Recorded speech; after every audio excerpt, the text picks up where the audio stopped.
Okay, let's go.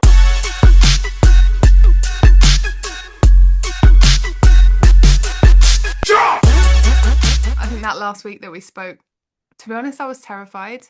Are you still eating for Britain? It's calmed down. I'm now just for the joy of it rather than Yeah. feeling like if I don't eat, I will pass out, which is what it was like for about 3 weeks.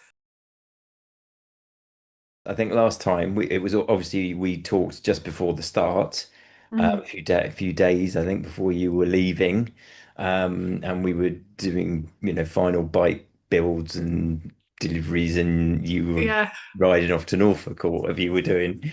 Um, so then do you want to kind of go through that last minute excitement perhaps, Yeah, definitely. and running up to getting to Santiago? Yeah, absolutely. I think that last week that we spoke, to be honest, I was terrified. And I was also so busy. Like I'd finished school for the summer and then ridden the bike, then I took the bike back to Seabass to kind of get them to fine tune and check everything over. I drove down to Brighton to get the bike box from our mutual friend James, who was lending me that to get us to Santiago. And then it was just loads of last minute things. And looking back, I actually feel embarrassed how last minute things were. And I feel really sorry for my partner, Nick, who was very methodically going, well, what are you doing about water? Like how are you going to drink? Because with the way that my gear was on my bike with my frame bag, I couldn't get the bottles out while I was riding. Yeah. He's like, this is a disaster. And I decided against carrying water on my back or on my waist. So that was the sort of day before we set off trip to Seabass to get another snack pack so I could have a bottle on my handlebars. So there was some pretty crucial stuff that I left till the very, very last minute. And I was very Pretty fortunate normal that, behavior from what I've seen. oh God, I don't know. But I felt very fortunate that that actually all worked out. So I was definitely like buying things last minute, having panics around, kit and had I remembered anything. And I was just really, really looking forward to getting to Santiago, getting on my bike, and then all I'd have to worry about is just riding my bike each day. Yeah, just that. Just that. I think the other thing I'd left, sorry, that's Mabel. The other thing that I'd left very last minute was I planned my route. I spent a lot of hours planning my route, but then actually chopping down the files because the files were full countries. So Yeah. it's like the whole of Spain to the border crossing. And then I wanted to break those up and have them in sort of 200, 250 kilometer chunks that were more manageable. And then also there's obviously a lot of banned roads in the TCR, and there was more information coming out about banned roads. So I wanted to overlay all of my Even during GPX the event, files. wasn't it? Like last Yeah, minute, even yeah, throughout the event, exactly. there's updates coming at you all the time.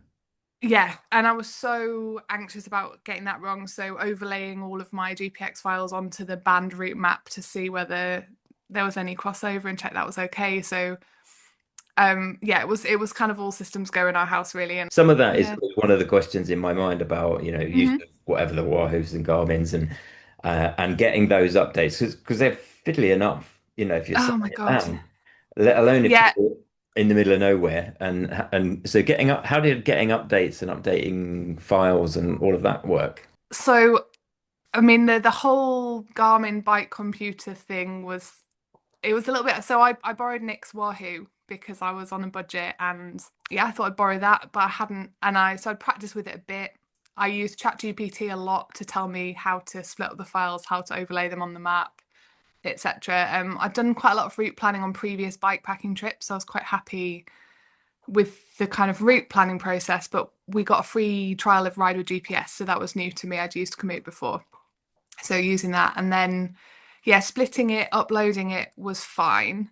And that all went swimmingly on the TCR till I got to Italy. It must have been sort of my end of the second week, beginning of third week of riding, and turn on the Wahoo, start riding, and realize that it's not updating with my dot. It's showing the route, but Yeah. it's not showing where I am on the Where you route. are. Yeah.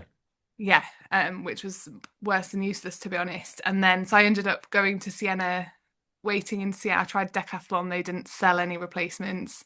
Waiting till a bike shop was open and replacing with a Garmin. And it turned out there was a global outage, like a Wahoo software problem. And they That's what didn't was manage to. causing your problem. Yeah, exactly. So it wasn't me. I was convinced I'd done Yeah. something stupid, but it wasn't me. It was a Wahoo issue. So Luckily, I'd also uploaded all my routes to the Garmin app beforehand, just in Yeah. case. I wasn't sure what I thought would have happened. Oh, So that's I organized. spent, yeah, no, I was pretty pleased with that. So I spent a morning in the lovely Sienna bike shop charging up Yeah. the new Garmin and uploading all the routes. So it wasn't a disaster, but Yeah, yeah. yeah. Well, I think we're getting ahead of ourselves. Should Oh, we, sorry. Yeah. should we wind back to Santiago? Yes. So Yeah. obviously turning up there and the start, and I think you spent the weekend there, didn't you? Around because the event starts Sunday evening. Sunday night. Yeah. So we went out on I think it was Friday night or Thursday night. I actually don't remember. Nick came with me, which I was really grateful for, and he was going to bring back the empty bike box and just be kind of moral support for me at the start because I didn't know what to expect. Yeah. And do you know what? Right from the moment we got to Heathrow, I was already clocking people with bike boxes going, I wonder if you're. So I met about 4 or 5 people in the airport who were going to do the TCR, which was really nice. And that was kind of a theme for the whole weekend, really, was everybody that I spoke to was absolutely lovely. And I think the 100 Women campaign had clearly done its work because nobody assumed that Nick was the one riding, not me, which sounds like a small thing, but in the past, I think people would often assume, oh, it's the guy doing the thing. So Yeah. that was really nice, and Yeah. just met loads and loads of really friendly cyclists from all over, and very experienced people who'd done it multiple times and had really good advice to offer. So I actually just enjoyed the You start that last minute weekends so wisdom. much. Yeah, yeah. And mostly the wisdom was like, well, you've done all the prep that you can. You're here now. You've just got to get on with it. Like, just get pedaling. Yeah. And that's what I needed. And I think once I, going to registration, I think registration was on the Saturday. And again, just chatting to loads of people, getting really, really excited. That what did that All calm your nerves a bit and get you Yeah, with it, I guess, yeah, or absolutely. It was just excitement all buzzing? real, and I think by that point I couldn't back out. Like there was no, could have got to Heathrow and decided I wasn't going to get on the plane, but at that point, I was there, my bike was there, my high vis was there, had everything that I needed. You checked my bike, which was good to go. So it was, yeah, I felt very, very calm at that point. Like all the nerves kind of subsided, and I just was, yeah, ready to get started. Yeah, because it was a pretty well for me. It was a busy day on Sunday, Yeah, sort of prepping and everything, and then it felt a bit weird because the start was quite late. It was I think it was at 8 o'clock or it's eight, in eight, 8 o'clock. Yeah, the evening, and then sort of sets you up for the first parkour stage overnight, which yeah. is a good way to start.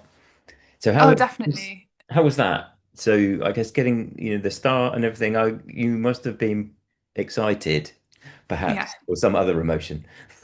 No, I was really excited, and like I said, I think up until that point, almost what was more scary than attempting to cycle across Europe was just the logistics of getting the bike ready, getting the gear ready, getting the bike to Heathrow. Like the Uber didn't show up all that kind of stuff Yeah, that was what was worrying me. And then being in the square in Santiago, ready for the start, it was honestly magical. Like to be surrounded by so many cyclists and in such a beautiful place. pretty special square and place that, isn't it? Yeah, And the it, sun was it was out, magical. amazingly in Santiago. Yeah, well, yeah. So that lovely sunny weekend, and yeah, all I had to do was just get on my bike and ride. I mean, they warned us to be really careful at the start because of the cobbles. So I think I was one of the very last people out of the square because I just had this vision of, stacking it on the In the cobbles first and, mile.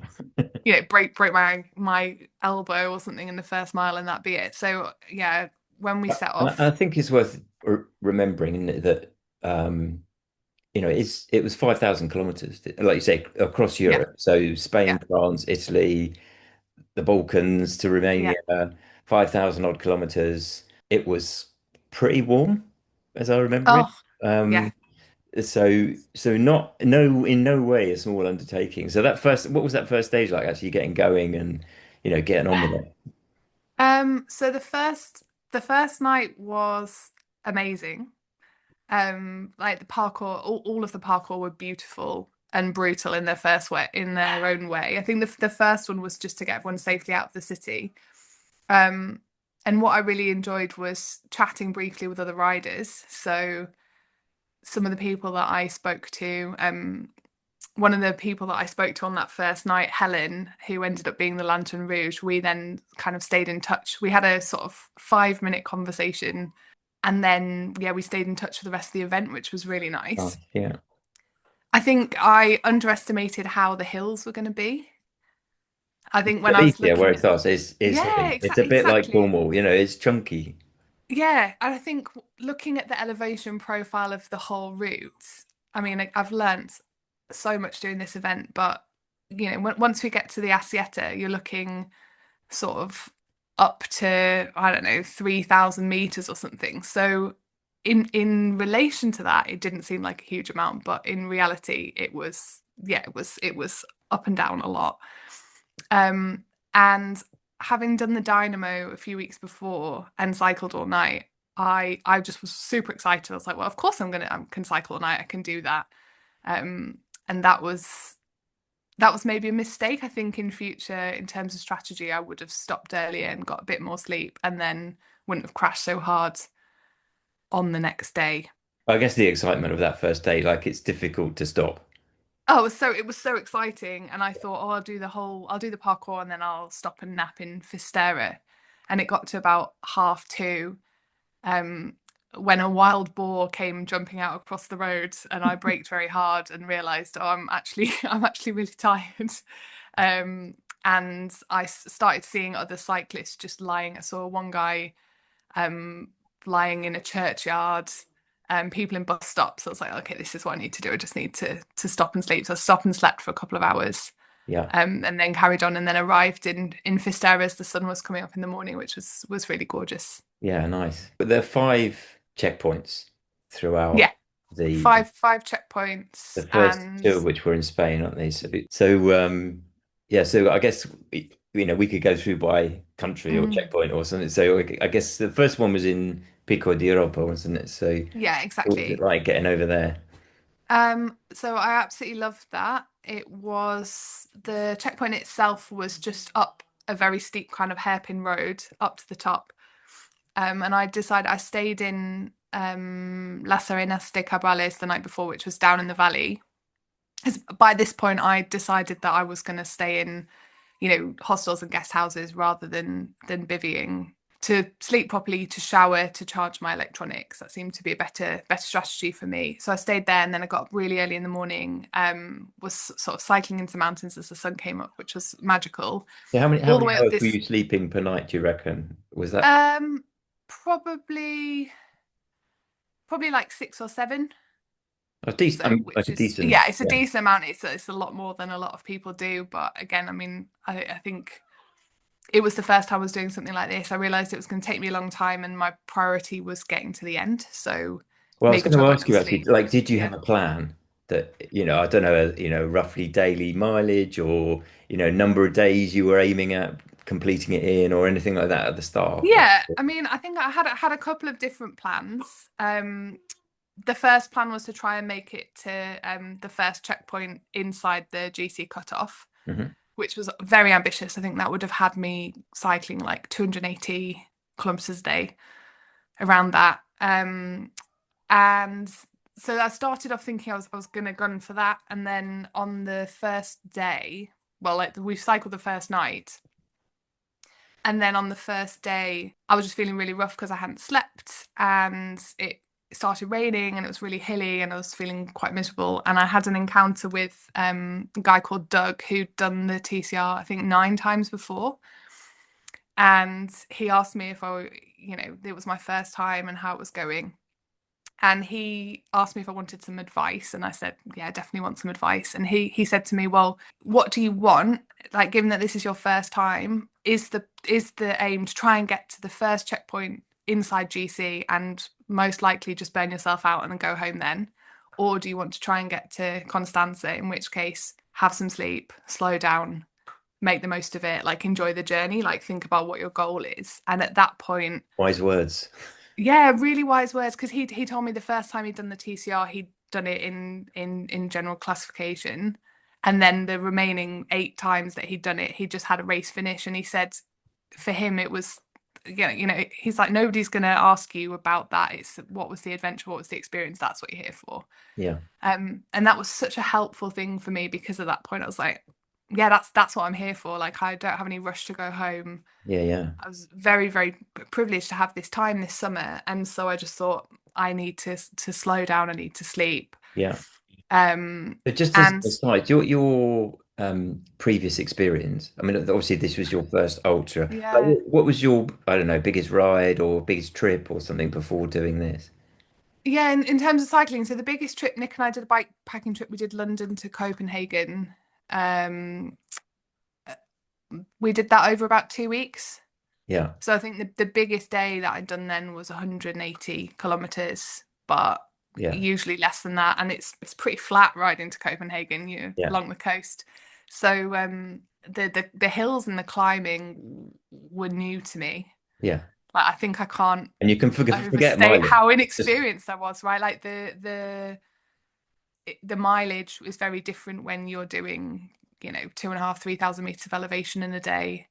And also, there was a fair bit of gravel, and I'm not, beyond like riding in the New Forest and stuff. I'm not experienced on gravel. It's my first gravel bike.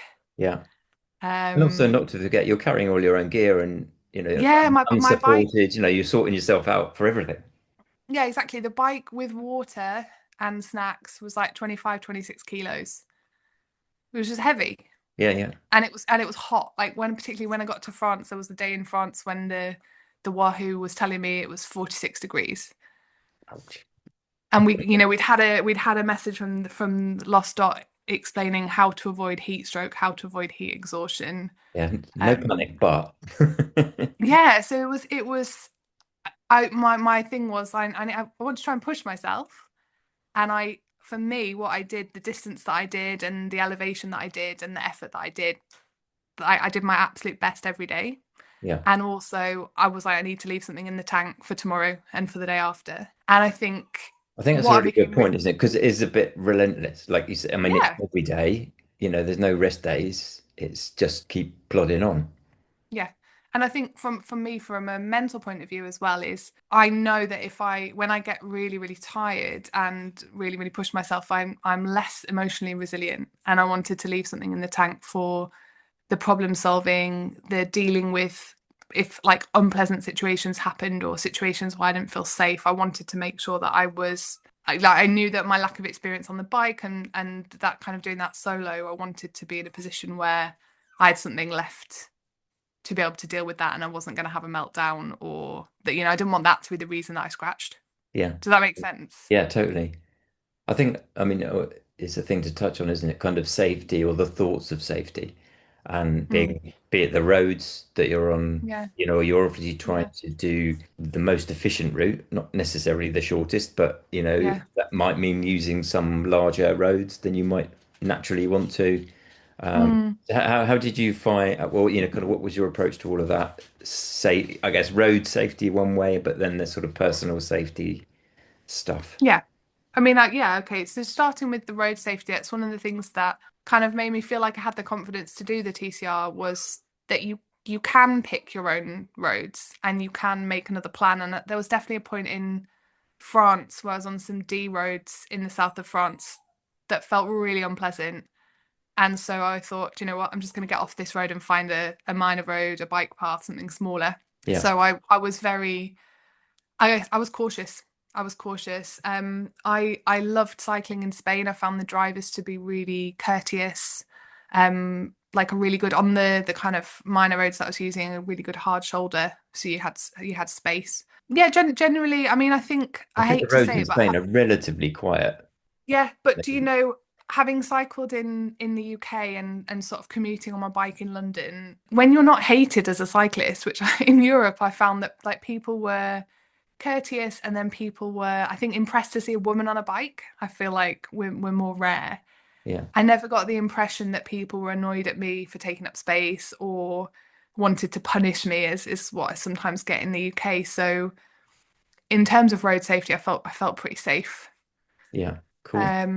And in terms of my own safety as well, I think that was I spoke to a lot of people while I was doing the TCR, and the main thing was people were like, a woman alone, you know, Yeah. is it Well, it's not a thing, isn't it? dangerous? It's a thought. Exactly. And Yeah. and I got to the point, particularly in France, I speak French well, and I started asking people, what do you think is going to happen to me? Like when they say it's so dangerous, like what do you think is going to happen to me? And actually the fears that people have that they can't actually really name, which I think is probably that's interesting, and also the problems that became things that I did have to worry about, like my tubeless not working anymore or the Wahoo not working. Like they're all things that I was able to deal with.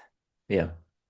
And I think I don't know, we're raised to be scared maybe. Like I was scared of cycling in the dark, and then actually some of my favorite moments of the TCR were after it got dark and it cooled off and the stars were out and there was no one on the roads. Yeah. And I was thinking, why was I scared of this? Like what is there to be scared of? So I think I was fortunate that I met a lot of really kind and friendly people, but also the whole experience just made me think that most people are good and Yeah. most people are kind, and yeah, And it kind of supportive. restored Yeah. my faith in humanity a little bit, Wow. if that's not Nice. too cheesy to say. I think it's a truism, isn't it? Like you say, a lot of people have Yeah. thought about things. A lot of people have perceptions about things, and bike touring isn't as bad as it says on the tin. No, exactly. Great. So Sorry, I can't remember. we're We were kind of in talking about Spain route somewhere. planning. Yeah, we are talking in Yeah. Spain. So yeah, so the Picos. So I went up all the way up to the checkpoint. And obviously by that point, the checkpoint had closed. Like the checkpoint had closed, I think a day and a half or 2 days before. It was a little holiday rental apartment. So there was no one there. Yeah. Um, so in a way, it was a kind of an anticlimax, but I felt so proud of myself. I stamped my card and I sort of felt validated that I was Yeah. like, well, okay, I'm actually doing this. This is actually happening.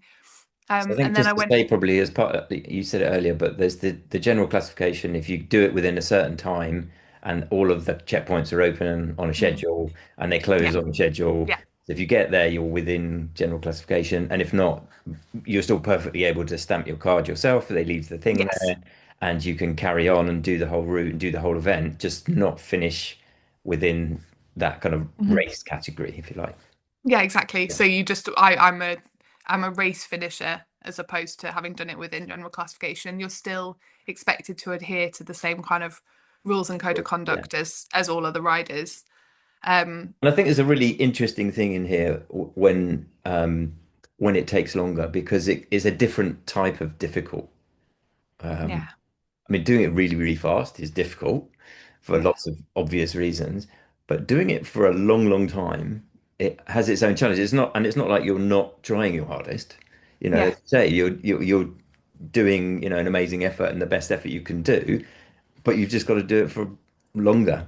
yeah. Yeah, and it definitely it wasn't a bike touring holiday. Like I've done touring holidays, and Yeah. that's not what this was. Like I was alone, I was solving my own problems, I was finding my way, cycling on the most incredible roads, but also things that I didn't have a lot of experience of. I mean, I called a friend at some point to get tips about descending mountain roads where because I was thinking there's got to be a way of doing this more efficiently and more confidently, cornering properly and things like that. And that's a very loud dog. I became like so much of a better cyclist as the trip went on. Yeah. And I think again naively, right? So between checkpoint one and then the first parkour, you had a choice of options. You had the longer way, which was road, or you had a shorter route, which was a gravel route. And I'd had a look at some pictures on Komoot and thought I'll probably be able to ride that.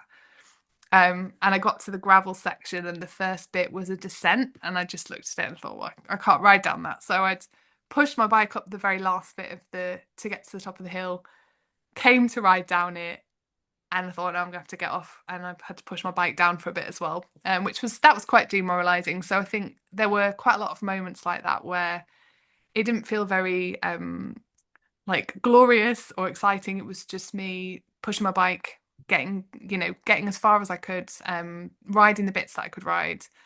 And there came a point, I think, as the trip went on, where things that I would have got off and pushed for because they felt too technical, I got so sick of myself of getting off and pushing that I thought I'm just going to try and ride this. I'm just going to ride this. And then I did. And I Yeah. think that was the difference of being on a gravel bike, not a road bike. And again, I appreciate my naivety here, but the bike will just roll over a lot of stuff. Yeah. And just the bike kind of handles it for you, and you just have to relax and go for it. And again, it's made me a much better cyclist and a much more confident cyclist. Cool. So CP1 was in the Yeah. Picos, Yeah. and then CP2 is The in, CB2 was France. yeah. So I had So just like the rest of Spain, just yeah, knock yeah. that out, and And then do you know what? I had a very like an interesting moment when I came down from the parkour into a small town. So it's down from the mountain into this town, and there was a guy. There was like a tourist booth, like a wooden booth because it was a national park, and a guy sort of hails me, the guy who's working the booth, and he's like, number 38, number 38, and he's been watching my dot. So I go over and say hello. Um, and he says to me, "Oh, well done." And like, which way? I got from a lot of people the whole way through. You're a bit late. You know, they were all here a few days ago, and yeah, as it got on, they were all here a week ago. I'm like, okay, thanks, yeah, but I'm still going. But he said to me, "Oh, are you gonna go south or are you gonna go to the sea?" And I said, "Oh, I'm going south because when I planned it, that seemed to me the most efficient route. So to approach the parkour from the Col de Portolet, which is in Spain, and then immediately like hit the parkour and be very efficient. And the other option would be to go north to the sea, and then kind of have to do the last about 10K of the parkour backwards up the mountain and then back down the mountain to do it all. yeah. Um, and I said, "Oh, yeah, I'm going south." And he said, "Oh, I think that's a really bad idea."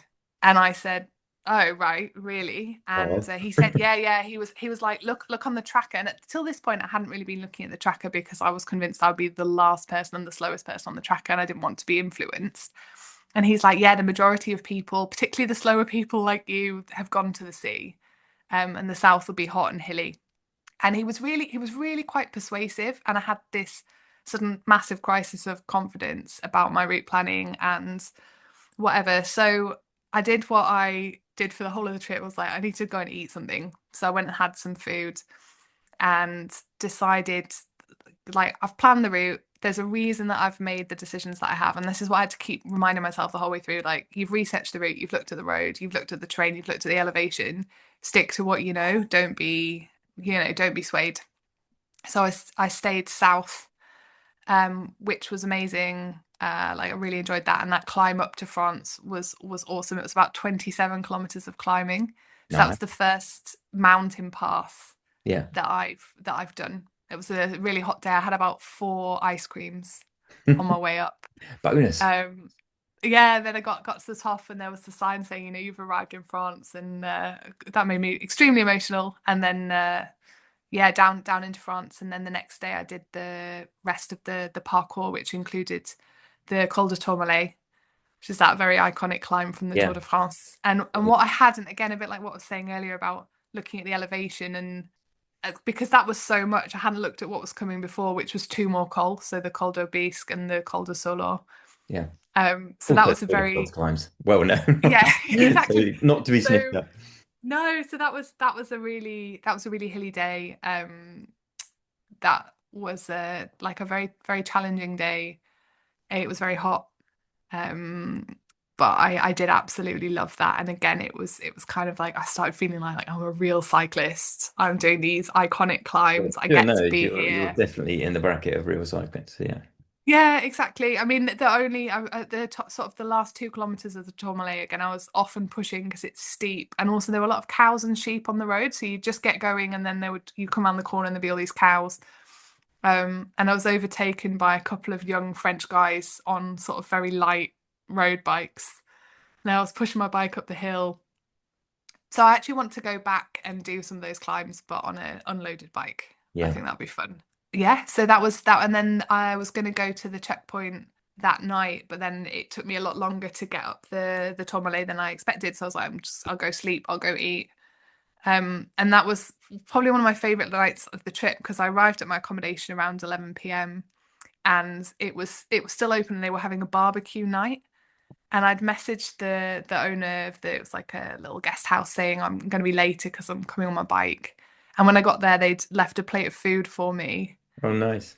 and put me on a table. And I met another guy who was cycling across France, not in an event, but just for a fun summer holiday. And just again, like people was super friendly, and that was a really nice encounter. Yeah. That meant I think those human interactions were really helpful for me because to that felt like a big achievement that day, and then to not have anyone there to share it with, Yeah. like to be Yeah. able to say to people, "Oh, I just did this," and they thought it was really cool. That I And yeah, I somebody really appreciates was it if they're grateful for that.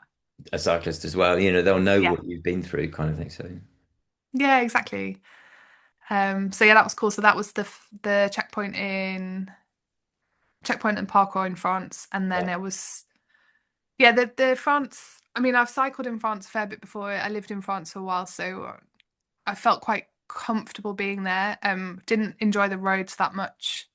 And I remember Um, from 'Cause afar, it just looked really hot. Like the it temperature was was so nuts. hot.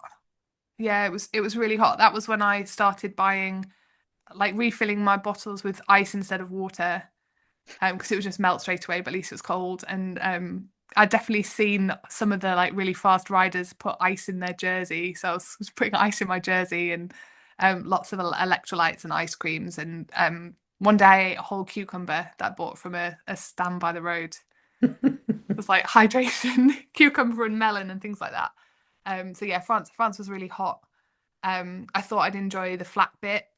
I thought this as well because when we got to the Balkans, I'd routed through Romania because I thought I would like flat, but actually that's its own challenge in its own way because Yeah. it's just quite Mental relentless. challenge. Yeah. Yeah, it's a mental challenge definitely. So where was CP3? Where are you heading next? So see, it was the Strada della Sieta. So there are two checkpoints in Italy. So the first one was in the Italian Alps. Well, the other side of the Italian Alps. So we had the Asieta first. And that was And that was another parkour another part, parkour, wasn't it? So there's these exactly. parkour bits that you have to do. Basically, they give you some Yes, nice yeah. And challenging so roads. exactly. So this is a parkour that's been in the TCR before, and it's an old military road. I think like originally it was like a Roman road across the mountains, and it's gravel, but I think I consider myself a gravel connoisseur now after doing the TCR. Champagne gravel. And Or was this not this champagne gravel? it was not champagne gravel. Well, some of it was, but some of it wasn't. And I think what I was finding then is if it's relatively flat, I can ride it, but if it's very steep, I can't ride it. So the first 6 kilometers of the parkour, I pushed my bike up the hill.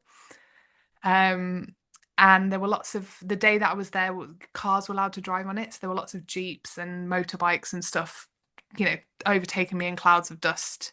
Yeah. So which wasn't so pleasant. But when I got up to the top, so up to the Col della Sieta, which is about halfway along, it kind of quietened down because it was the evening and I basically had it to myself and had this amazing sunset and then I could hear the thunder and the rain coming. So Full warning. Nice. yeah, forewarning. So I did not camp on the asset. I stayed in the mountain refuge, which was another kind of favorite night of mine on the trip. Like sleeping at I think 2,600 meters Cool. in the mountain refuge, having dinner there. Met some lovely cyclists who were staying there for the night. I had like probably my best night's sleep of the trip with a wool blanket because it was cold. So yeah, that was fun. And then the next day, that kind of the descent and then down to the checkpoint, which thankfully, like on the women's group, people were saying, "Oh, is the stamp still there?" So I got some intel that the stamp was in a hole in the wall outside the building. So Good to know. it wasn't. Yeah, it was when you're one of the slow ones. It's also part of the game is hunt for the stamp when the checkpoint's closed. Sense of And hubris then if you can't find it. yeah, yeah, I was determined to get all those stamps, definitely. And then it was on to the second. So there was another park. There were two more. Yeah, that's right. There were two more parkour in Italy and one more checkpoint. So I went down to Siena. There's the Strade Bianche, which was one of the parkour, and then to Picentro, where the checkpoint was at Gigi's bar. That was checkpoint four, and then another parkour in the mountains. One of That's those was right. really big, wasn't it? It's like, was it 60K, 100K, something daft? Yeah, the Strade Bianche were, I think it was 75k. Yeah, Which is all so off road, basically. yeah, exactly. That was off-road. That was kind of a mix. It was easier riding than the Asieta. Yeah, Um, but it was hilly. That was also very hot. And what I realized the thing about Tuscany is there's all these little fortified, I guess, people's houses on little hills. So you go up and then you go down. You go up and yeah. you go down. Um, And yeah, the heat coming off the road can be quite a lot there, it can was it? hot. I think with that I had to keep reminding myself that for a lot of people this is like a bucket list cycling destination. Um, because I don't know, there were points when it did get really hard. It was hot. I was tired. I Yeah, was lonely. I was frustrated. And it's that thing of trying to enjoy the moment and also being desperate to get to the next checkpoint or the next parkour or get to the finish. It's and I quite think an there's a interesting tension reality to going have. on there. I don't know if you remember, but somewhere in there, this was the time that the winner won. They'd finished Yes. already, and Yeah. so the mental challenge of that of being like halfway through or whatever, and knowing how did that affect you at all, or Yeah. did you Do know you know it and what? notice it? Yeah, it did. I mean, I think I definitely, particularly that bit when I started thinking about Bari and the ferry, and I'd been so invested in the ferry dash between Victor and Martin Yeah, that happened essentially weeks before. Um, and there was definitely that thing going on in my mind, and I remember having a conversation on the phone with Helen about this, about was it actually embarrassing to keep going because we were so slow compared to everybody else. yeah, Um, And I just had to keep reminding myself, like, what am I here for, right? I'm here for the adventure. I'm here to challenge myself. I'm here because Lost Dot wanted more women on the start line. I'm having, for the most of it, like the time of my life, and yeah, I'm meeting wonderful people. And it's such a, like I said, a privilege to be able to cycle what are many people's bucket list destinations, like day after day after day. yeah, Not yeah. just cycling the Strade Bianche. I'm doing the Col de Tourmalet. I'm doing the Well, Asieta. I'm riding through Pisa and these places that are just amazing travel destinations. Not that, I didn't see the Tower of Pisa while I was there. I was kind of getting on through and not I've got an Italian friend who kept saying, "Oh, if you're going through this region, you must try this dish that's the speciality of the region." And I was just in McDonald's. yeah, Um, but yeah, there was definitely something to it of like, oh, they've finished, like the race has been won and yeah, I'm okay, yeah, maybe I'm 3,000 kilometers in, but the end is still a really, really long way away. yeah. I think as well as you saying, um, in some ways, Spain, France, Italy, kind of known quantities. Yeah, Obviously, looming on the horizon is Bari, Port, and getting to the yeah. Balkans, and all of the excitement that that might bring. How was that kind of running up to there? Were you worried about it, or Yeah. excited about it, or I was really nervous. I think, like you say, I lived in France. I actually lived in Italy as well. I was an au pair in Italy, so I speak Spanish and French and Italian. They're countries I've been to before. They're countries I've cycled in before. So yes, like the challenge was big, but I felt quite at home in those places. I've never been to the Balkans before. I was really worried about the language barrier the whole way. Sorry, that's the dog. I said earlier about people saying to me, "Oh, it's so dangerous a woman alone," and particularly when they were like, "And you're going to the Balkans alone." So I think I definitely built that up into my head as being a thing. And then in Italy, I was bitten by a dog one night. Not badly. I just had a lovely mouth-shaped bruise. And then on the way down to Bari at night, I was chased by some dogs as well, which was really scary. yeah, And people had said, "Oh, there's so many wild dogs in the Balkans." So I think there were a lot of I was things that I setting you was up worried. nicely for Yeah, that? I was worried. I was worried. I didn't. I tried to get. I had tried to be organized and get currency before I went. And for example, in Serbia, it's a closed currency, so I didn't have any money. I wasn't sure if my bank card would work. it was all fine, but I definitely built it up into my head, and it also felt like getting on the ferry felt like the point of no return. Yeah. Um, because I thought either I scratch in Bari, and I say, oh, I cycled all the way to Bari and it was brilliant, or if I go once I get across the Adriatic, like I have to go to Constanza. And it was weird from afar because it felt you were close to the finish. Yeah, You know what I mean? Like, you're three big countries just looking on a map and kind of, the span yeah, of that across the map. yeah, Insert picture here. yeah, Uh, like, you've gone a long way. And yeah. not that, to say the last bit looked quite short, but, it felt like you're getting closer. And that Mhm. last major hurdle of getting across the water and into the Balkans. So what were the countries? What was your kind of route over there? Where were you going? So my route, I went through obviously Albania because that's where the checkpoint and the parkour was. Then I went to North Macedonia, Serbia.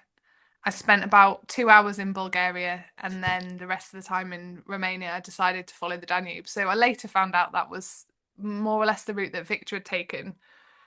Um, so I was like, well, I Winner. must be doing Yeah. something right then. But a Yeah. bit like Vic, I mean, I had was fortunate enough that the bridge that I was going to take between Romania and Bulgaria, they actually banned because it was too dangerous. Hmm.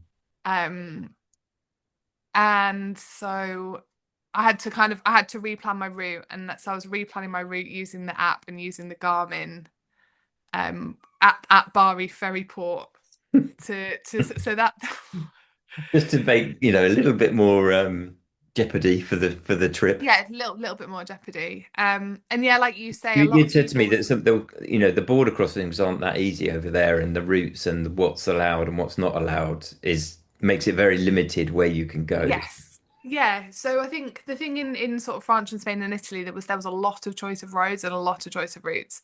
But once you got to the Balkans, in a way, route planning was a bit easier because there were such constraints. So a lot of it. So in Romania and Bulgaria, all the main roads were banned. Um, And why was that? because Is they that considered danger wise? yeah, they're dangerous, exactly. And a lot of the border crossings were on these main roads because that's how people are getting across the border. Yeah. So often in terms of crossings where you could cross on a bike and not on a banned road, you'd only have two options. And like it was all fine again, but I wasn't sure what to expect at the border crossings. I didn't know how long it would take. Yeah. Um, they'd said in the race manual they'd advised like being careful around Kosovo, because if you I can't remember what it was, if you go into Kosovo from Serbia and then try to exit, it can be difficult. And I think that's what actually happened to one of the riders right up at the front. He had went into Kosovo and had to come back the way that he came. Nightmare. Yeah, yeah. Just a few hundred extra K. What's Yeah, exactly, that between friends? exactly. So yeah, so I got on the ferry. Even getting the ferry was a bit it felt like a bit of a shambles. It was hard to get information online about how to get a ticket. We were seeing I did reports of people and that the ticket place is, half a mile away from where you get the boat and all this. exactly. And then I thought I might be able to get on the ferry at like 7 p.m. and get I was there in good time and I read that you could do that, and then when I arrived they said, oh no, you won't we won't be boarding till 11 or 11:30, and I asked why and they said they don't know. Um and then nobody could tell me where the ferry was going to leave from, so I was in the port. And finally I saw a lot of cars going, so I went and tried to board, and then the guy who looked at my ticket and he was like, no, this ferry's going to Croatia, your ferry's going from round there. And ended up sort of cycling all the way around. um when I got on the ferry, everyone on the ferry seemed to have a dog. There were just dogs everywhere. But yeah, so Friendly got dogs, the I hope. very cute dogs, but yeah, dogs everywhere. So yeah, got on the ferry, woke up the next morning, I was obviously in Albania, and How yeah, long? How long's that crossing? Is that an overnight? it was an overnight, so I think it departed at midnight and arrived at 8 a.m. Okay. Yeah, so I'd done ransacked Lidl before I got on the ferry, so I had my Lidl breakfast. And yeah, Lidl was one of my faves from the whole trip. Had many a dinner and a breakfast in the Lidl car park. Yeah, and then got into Albania and was making my way to so it was the parkour first. And then you had two options, and what quite a lot of the so Christoph Strasser et al. Had gone up to the top of the parkour, all the way back and round on the road to the checkpoint. And the other option was a infamous, now infamous 15-kilometer gravel road, unpaved road is what my app told me. Yeah. And unlike the unpaved road in Spain that I had a good look at, I couldn't really find any information about this road online. Like you couldn't put the Google Man, I couldn't drop the Google Man on, I couldn't find. But I thought, how bad can it be? The answer was very bad, very So that's the very way you went, bad. obviously. Yeah, that's the way I went because my principles on planning were you take the shorter route where you can, basically, like try and be efficient. Um, Potentially very naive, but from a mental point of view, like the thought of going all the way up and then all the way back down and around, I think it would have been about an extra 70 kilometers to go around on the road. Um, yeah, that was a lot. But you basically got to the top of the mountain, and Strava told me it was my second biggest climb of the entire trip. So this is like a big mountain, and got to the summit and came to go down, and suddenly the tarmac just broke up, and there was just nothing, and it was the worst road surface. So I'm not joking when I said I of the 15 kilometers, I probably walked about 13 of those kilometers. Not an Um, insignificant hike. With yeah, it was a big hike, and I got there because I got in the ferry in the morning, and I was like, I'm gonna make it to the checkpoint at for bedtime, and the checkpoint was also a hotel, so I'd booked a room in the hotel, and I thought I'd arrive there by whatever time, like, and let them know I'll be there by 8 p.m. or something, and it starts getting dark, and I'm thinking, well, I'm definitely not gonna be there by 8 p.m. Sent a message, and thankfully the son of the owners of the hotel, who's a massive TCR fan, and he was one of the reasons that was used as the checkpoint, he was watching my dot as well, so he realized that I wasn't going to be there yeah. till really late. And that was one of the most scary bits of the whole trip.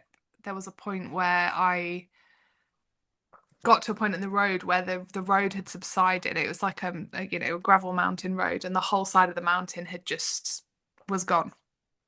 And there was about something like half a meter wide, and then I could see further down, and there was more gone. And I just thought, I'm not pushing my bike over there. Like I suppose that's the most peril I felt in for the entire trip. I was like, I could actually like have a bad accident here. Yeah. So I went back on What did you myself, oh and yeah, then okay. I went back. Yeah, I basically thought, if I have to climb back up to the top of the mountain and go back down and round the long way, like that is what I'll do. Because I need to be safe here. And then actually I got back up a bit, and then I could see someone had bulldozed a new curve of the road. All right, yeah. And luckily I hit that before it got dark, so I could actually see what was going on. But Yeah, that would I have was been annoying to go all the way around the other way. yeah, yeah. But then also I think by that point, like you said, I'd done so many miles, and my resolve to finish was becoming stronger and stronger. So it was like, well, what is another 100 kilometers really in the scheme of things? Yeah. Um, and I've got my lights. So this was I said to you earlier, I'm going to add to my packing list for future events. I really wish that I'd had a head torch, because I had a front light and the dynamo light, but because I was pushing the bike, it wasn't enough to get proper light from the dynamo, so I couldn't see very well as it was getting dark. Yeah. So that was, you know, something I know for the future. So yeah, anyway, I made it to the hotel and had a lovely, lovely welcome, and had some food, and Nice. found out that, oh yeah, there are bears and wolves in Albania. Which Really want to find that out afterwards. yeah, I was like really glad that I hadn't known about that. And got some great stories about how some of the fast riders had like maybe six punctures on that road, and people were like really emotional by the time they arrived at the checkpoint, because it was just so hard. So Yeah, yeah. yeah, that was Well, definitely a you did well challenge. then. And yeah, I basically ruined my shoes. Like worn through. You can see the plastic of the shoes from that hiker bike. Yeah. So I've been very glad of all the work that I've done in the gym of like pushing sleds and stuff, like push the bike. Yeah. Nice. Well, Um, good preparation. Yeah. yeah, and then that, to be honest, that was the last big mountain of the trip. And then the all the way to And how Constanta was was it was it? pretty. You said, there's obviously a few issues in there, but what was your feeling about being in Albania once you were there? And, was it? Did you feel safe? Yeah, I Was it loved nice? it. Were the people nice? Yeah, people were super friendly. There were dogs, so there were lots of stray dogs, Albanian actually the whole way basically to the finish. But I had a really like a good tip from another rider, which was just get off and talk to the dogs. Like I've got a dog, and tell them that they're good dogs, and that will calm you down. And so I think they hate the sound of the freewheel. And I wasn't fast enough, particularly in the dark or particularly up a hill, to out pedal a pack of dogs. So just you hear the dogs barking, stop and get off, push the bike, talk to the dogs, tell them they're lovely and they're good dogs. And most of them actually, I think, just want attention and food from humans. Yeah, So kind of my fear, like keeping my own fear in check and having a strategy. Once I knew, okay, this is what I do when I encounter dogs, that was really helpful. that's an And interesting tip to get a quiet free hub rather yeah, than a I nice don't know. I've got racy mine's clicky really clicky leery. one. Yeah, you don't Yeah, want it. They hear you coming. But yeah, the people were so friendly, and everyone was winding down the windows of the car and waving and saying hello. oh, nice. Um, yeah, like genuinely, really, really Just sweet. generally, were they aware of the event or anything, or was that just a general Just I think friendliness? it made me super aware of my own privilege and my wealth to be off on my jolly, riding across Europe, expensive bike, expensive gear. Like, I think in Spain and France and Italy, I've seen some, usually men, like club cyclists out in their kit for a sort of Sunday spin and things like that. But definitely in the Balkans, people riding bikes, they're vintage bikes that they're using to just get around. Yeah, Like not very, it is maybe I think possible. closer to Constanza saw people cycling for leisure, but it was more cycling for function. So you clearly stood out, and the fact that I was a woman as well.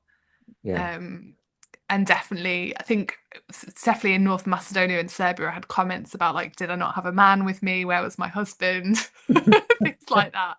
Um, so yeah, but people were lovely and friendly and curious. So I And guess I think, you felt yeah, safe there once you've kind of, yeah. started to experience it. Yeah, definitely. I wasn't, yeah, the dogs were what I was worried about. They were fine. I was very glad I decided not to bivvy because the snakes are massive.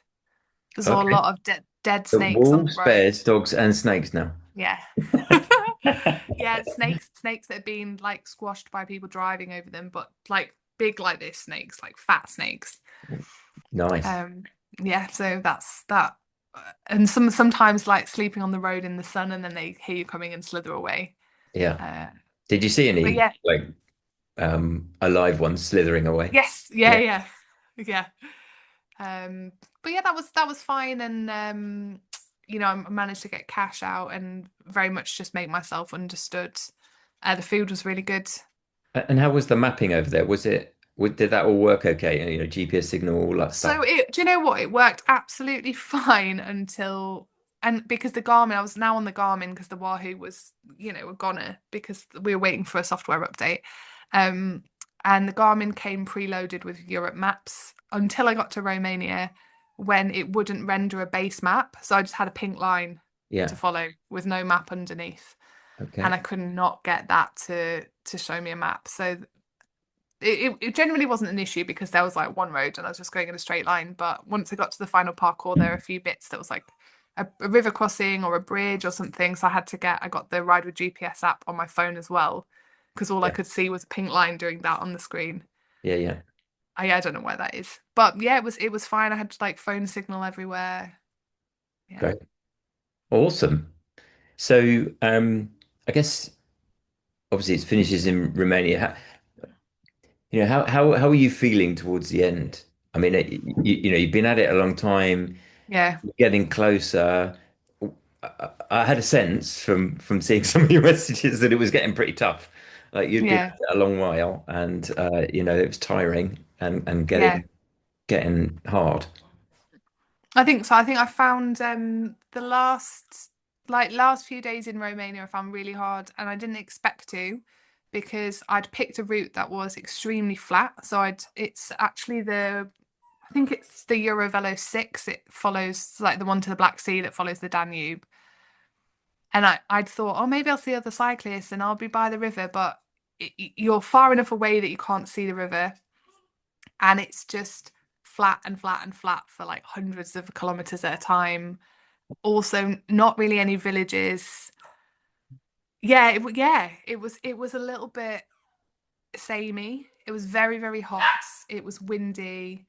Um, I found you'd find a village and it would have a small shop, but it was mostly just kind of convenience foods, not fresh foods. Ate a lot of tomatoes that are bought from beside the road, and yeah, it was just that became the mental challenge. And I think everybody at home was like, "Oh, you're so close," and it actually still felt really far. And then about halfway in Romania, when I was around 4,500 kilometers in, my I got a flat that I pumped it up and it went flat, and I pumped it up and it went flat, and I Is that your just first? knew Did it's you? my first. Yeah, yeah. Yeah, So yeah. I had gone for a tubeless setup, and I'd been pumping my tires up, checking them every couple of days, but in retrospect, it was kind of miraculous that I had a catastrophic puncture, because I think there were lots of holes in the tires up until this point. Anyway, I just thought, right, well, this is the moment I need to, take the aero pack off, take the back wheel off. I'm gonna try and repair the tire. And when I took the tire off, there was just no sealant in it. Like, it was just Yeah. gone. It had just completely Dried dried out up or being used or or whatever. being used up, exactly. And I felt like such an idiot that I hadn't. When I stopped at the bike shop for the Garmin, I hadn't got them to top up the sealant. I hadn't bought any sealant with me to top it up myself. So, But you did have a tube. and I did have a tube, but I also very stupidly had only taken one spare tube with me, and a patch kit. But I should have taken at least two, if not three. But when I was trying to get the weight down before I went, Yeah. yeah, Difficult compromises. it was the wrong call, but it was an ignorant call when I was packing. Anyway, so I, put the tube in, and then trying to put the tire back on, because it was a new bike. I'd never taken these tires on and off before, because the tubeless had just been set up for me, and it took me an hour and a half by the side of the road, because like no one was coming to help me. There was no bike shop. There was no nothing. It was Yeah. just keep trying until the tire goes on, and the tire went on in the end. Moment. Just Oh, I was just testing I moment. ended up using chamois cream to make it slippy to get it back on, Yeah. and some And brilliant. tubeless tires and rims aren't the easiest things at the best of times. Some of them.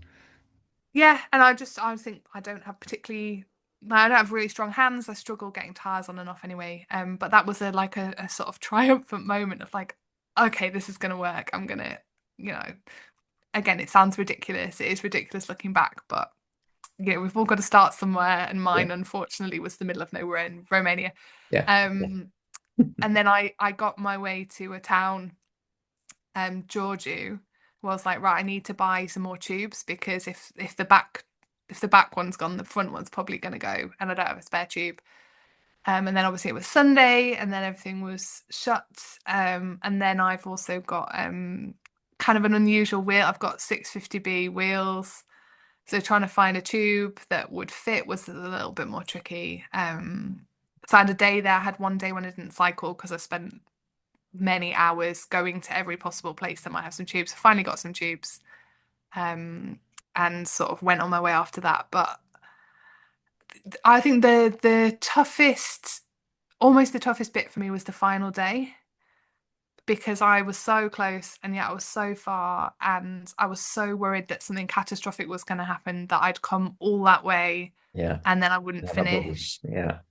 And actually, I messaged my coach from the gym, who's the most wonderful woman, and I just said to her, like, I actually need you to coach me through how to get through this. And she sent me some really nice tips, like, for each of the next 5 kilometers, think about somebody that's important to you and think about them and dedicate it to them, and you Yeah. know, then have a snack. And then I called her a fair bit that day to kind of get me through. Yeah. Which sounds insane, right? Because what's 100? Well, it was 160 kilometers or 130 kilometers in the scheme of what I've done, but it was, Yeah. yeah, But mentally very tough. yeah. I mean, I my sense of that last chunk, however long that chunk Yeah. is, obviously once you get into the Balkans, there's another level of stress of Mm, the unknown and dealing with yeah. all of that. That after, a number of weeks of, exercising hard every day, Hmm. that is pretty tough. Yeah. So And I yeah, think I maybe wasn't eating very well. Like the last night that I'd stayed, don't have littles in was Romania. What? No no, McDonald's? well, I mean, I did find not for the last few days, and I stayed at this place that was just like a bit bonkers, to be honest. So I hadn't had much sleep and I hadn't had any dinner and I hadn't had any breakfast, and Yeah, that I was, was just really tired and ready to finish. yeah, yeah, yeah. So what was it like getting to the end? What was, Um, yeah, do you know what it? So the last bit, the approach to Constanza, the roads were horrible. It was like riding in London, like lots and lots of traffic. yeah, And then got into the city and somebody called me and they were like, "You've finished," because I think Lost Dot had posted a thing saying that I was finished or was nearly there. And I was like, I'm not. I've got about 8 kilometers to go. But my relief then was like, I can just walk if I have to. Like, there's absolutely no way I'm not finishing. And I cried a lot. I was crying a lot of happy tears. And then the last 3 kilometers, I think, were along the beach.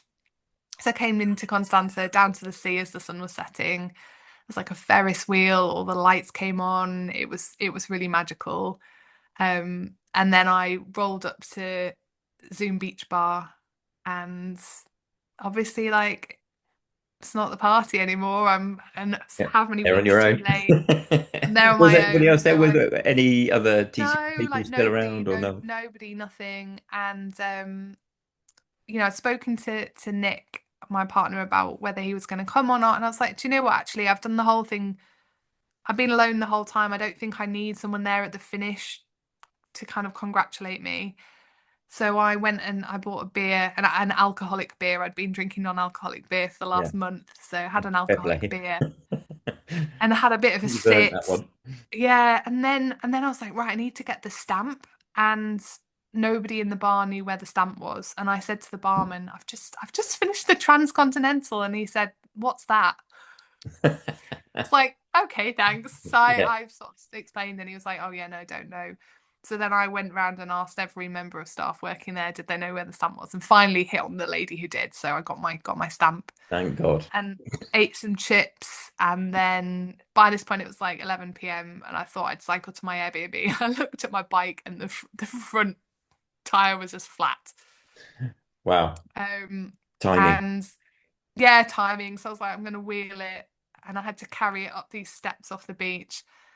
And I got to the Airbnb and went in and thought about have a shower because I hadn't had a shower. I think I hadn't had a shower the last like 40 hours. Just push on and get there. And on the final parkour as well, it was the canal path and it got flooded. So I waded through like up to my thighs in this canal water. Wow. And there was no water in the Airbnb. Like turn the tap on, nothing. And I called the Airbnb owner and he's like, "Oh yeah, yeah, they've turned off the water in this part of the city. So no one has water and it's gonna be like 24 to 48 hours till it comes back on." Nice. So yeah, so that was I had like my final wet wipe of the trip and I was like trying to wipe down For, my for old legs. time's sake. Yeah, exactly. So that was not it wasn't like particularly glorious or it wasn't Champagne what I expected. ending. I thought I might be like relaxing on the beach and stuff. And actually I was like, I just want to get clean and go home. Yeah. Um, Yeah. yeah, and I just needed to eat a lot of food. I was so hungry and that carried on for about 3 weeks afterwards. Yeah, I bet. I mean, just the scores on the doors. So I think like in the end, you did in 37 days, which is Yeah. amazing. And I mean, just to put that into perspective, because I think the average per day is about 85 miles a day. And anybody who's Yeah. done touring, you don't generally do 85 miles a day, let alone being on your own for Mm. whatever that is, 7 and a bit weeks. It's just amazing. Uh, well, Yeah. It felt like about a big 7 weeks. achievement, I For think. No, however long five that was, five five weeks. weeks. Yeah, I Yeah. can't multiply one Oh number God, I by don't think I another. could have Sorry. done 7 weeks. Yeah, yeah. The keeping going when it was all over. the kind of problem solving. I don't think I said when I was in Serbia, I woke up one morning and my entire half of my face had swollen up and my eye wouldn't open. Yeah. Um, and things like that, like worrying, will I be able to carry on? Um, Yeah, it's and just I such an did. amazing achievement. It's massive. And in Yeah. total, because I think you did something like 5,000 kilometers and a bit, 5,085 kilometers. or Yeah. every single one of those. Yeah. Everyone counts. Yeah. Pardon me for dropping those year to No, no, that's all right. That's all right. And yeah, like the elevation, it's just way out of anything that I've ever done before. Yeah, amazing. Um, so I think uh, I mean it's been for me fascinating, interesting. Actually being able to talk to you about it. So Mm, we've talked a bit at times about it, but actually get some of the details I find it genuinely interesting. I hope if anybody watches this, they do too, and it might inspire yeah. somebody to do something. Um, and so just sort of two final things, a few Hmm. thoughts post finish, learnings Hmm. or anything like that that you think you've got out of it. I guess, there'd be a really trite question of was it worth it? You know, Oh, yeah. I mean, 100%. It it's cheesy, but it genuinely changed my life. And I think in what way? Like in what what's way? the Like, I criteria? think, I mean, the My pure dog's come joy. to listen to the answer. Oh, I love that.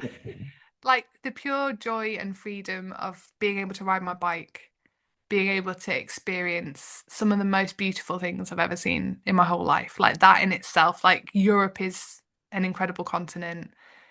European people, the people I encountered were amazing. The food was, as well as the McDonald's and whatever, I did eat some really good food, some really good ice cream. So that in itself, it was the adventure of a lifetime.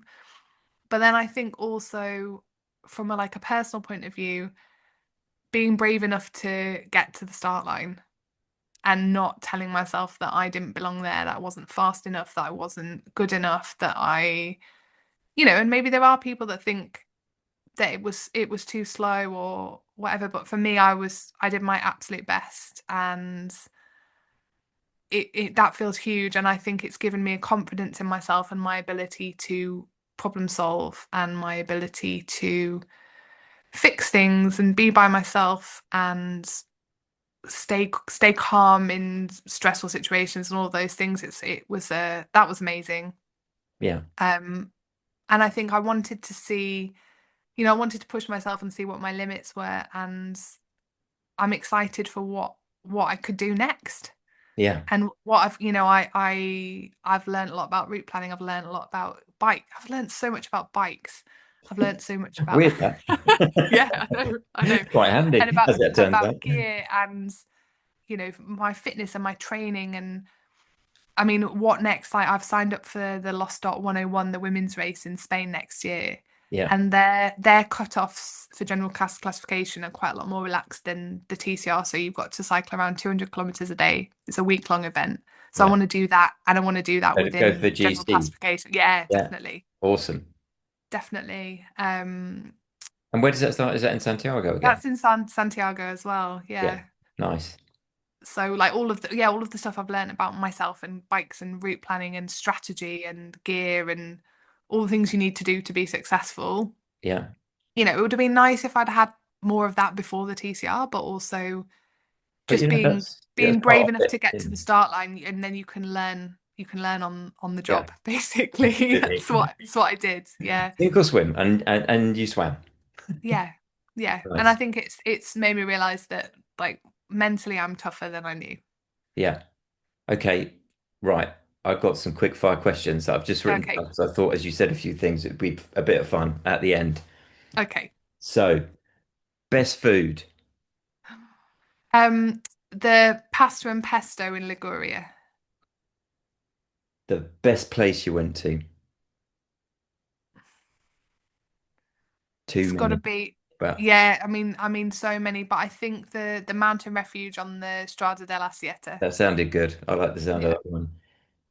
Best personal meeting, Has to be Wesley at the Villa Brucci Hotel in Albania. best hotel, maybe not the same thing. Maybe it is the centre. Yeah, no, no. Best hotel was the first place I stayed in France, called the Cav Auberge de la Caverne, and they put me in a bedroom where out the bedroom window I could see the mountain that I'd just come down off. Oh, nice. Yeah, that was That's amazing. awesome. Best road or off Oh, road? oh, that's a tough one. I think no. Do you know what? It would have been the parkour in Italy after Pacentro. So it was a climb, but it was never more than about 5 or 6%. So it was just like up and around the corner and up, like amazing pine trees, mountains, stunning. Nice, stunning. That's a good place to say thank you very much. Oh, my pleasure, and That's thank you for the wicked. bike.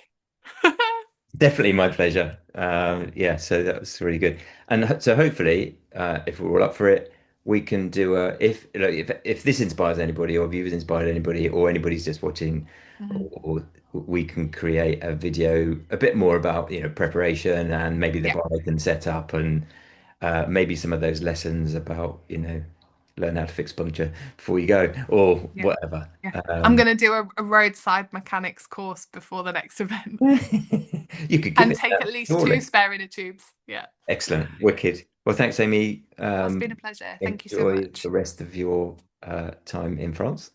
All right, Um, thank you. yeah, we'll speak soon. Yeah, we'll talk soon. All right, you take care. Yeah, you too. Thanks.